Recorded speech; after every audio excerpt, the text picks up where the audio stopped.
back. The operator of Queensland's largest aluminium smelter has questioned its future viability unless more sustainable energy solutions can be found to help it operate. Business Editor Ross Greenwood joins me now. Ross, why is Rio calling for more wind and solar projects in Queensland? Well, it's pretty obvious they just need the electricity. And I mean, quite clearly with the shortage of gas and so therefore the lack of reliability and the increased price of that type of electricity generation, it really is becoming a big issue for big users of electricity, so industrial users right up the east coast of Australia. Rio Tinto operates not only the Boyne Bay smelter, the aluminium smelter in Gladstone, but also has two alumina plants there. We'll come back to those two alumina plants very shortly, but what it's basically saying is it's put in an official request for proposals for more wind and solar to be generated in Queensland, specifically for Gladstone and specifically for its operations. Now, the interesting part about its operations in Gladstone is that one of those alumina plants that it's got, which is Queensland Alumina, was 20% owned by Rusal. Now, Rusal was the Russian aluminium giant, and as a result of sanctions that Australia placed on its operations, effectively the Australian government took that 20% off the Russian company and gave it back to Rio Tinto. And just 2 days ago, Rusal made a formal legal application to try and have its 20% reinstated. So there's quite a lot of moving parts here, I've got to say. But the interesting part about this is that at the bottom line, if you don't have enough electricity, if you don't have enough gas, if you don't have enough wind and solar, then really the question about the viability, the future viability of the very big users of electricity in particular comes into question.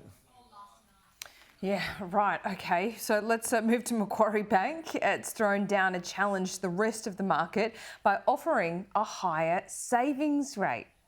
So interest rates have gone up, and we know that immediately all of the banks just raise their mortgage rates, and that's what people concentrate on. But then go to the savings rates, because understand that banks, in order to lend, have to have money coming through the door. So I'm trying to show you here exactly what happens with savings accounts. So if you've got up to $250,000 in the Commonwealth, Westpac or NAB, you get, as you can see here, just about nothing. 0.01% in the NAB is about as good as you can get. Now, the interesting part about this is that Macquarie has now said if you can put up to $250,000 into a transaction account, a basic account if you like, you'll get 1.5%. Now, what this is going to do, this action, is immediately going to create a war on the deposit side. So therefore, savers are going to get more money.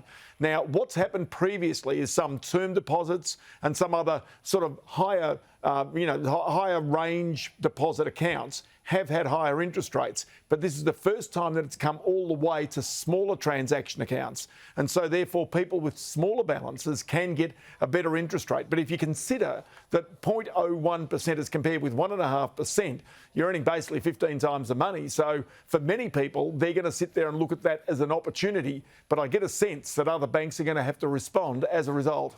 Yeah, we hope so, and we'll keep an eye on that. We're always looking at mortgage rates, but you're right, this is certainly a focus for many Australians too. Let's look at another bank downgrading its outlook for growth. The CBA now expects GDP growth of 3.5% for this year, and that's a big downgrade from the 4.7% it had originally forecast. So what are they looking at? Why have they changed their mind? Well, the reason they've changed their mind is the outlook for inflation, the outlook for interest rates, the outlook for housing prices. It gets even worse next year when they're basically saying now that they believe that economic growth in Australia will be just 2.1%. So it really is a sharp downgrade from where they had been. The more worrying aspect of this, and you can see that they were at 4.7%, they're now at 3.5%, and as I say, next year 2.1%. So what this shows is economic growth in Australia is slowing as a result of the higher prices and inflation and energy prices. And on top of that, also the rising interest rates are cooling the economy. The other important aspect of this report out from the Commonwealth Bank this morning that really is a bit of a head turner is it expects this year, from the peak of house prices to the end of the year, that house prices on average around Australia will be down by 15%. So now consider a person who's got a 20% deposit on a mortgage that they've recently gone into.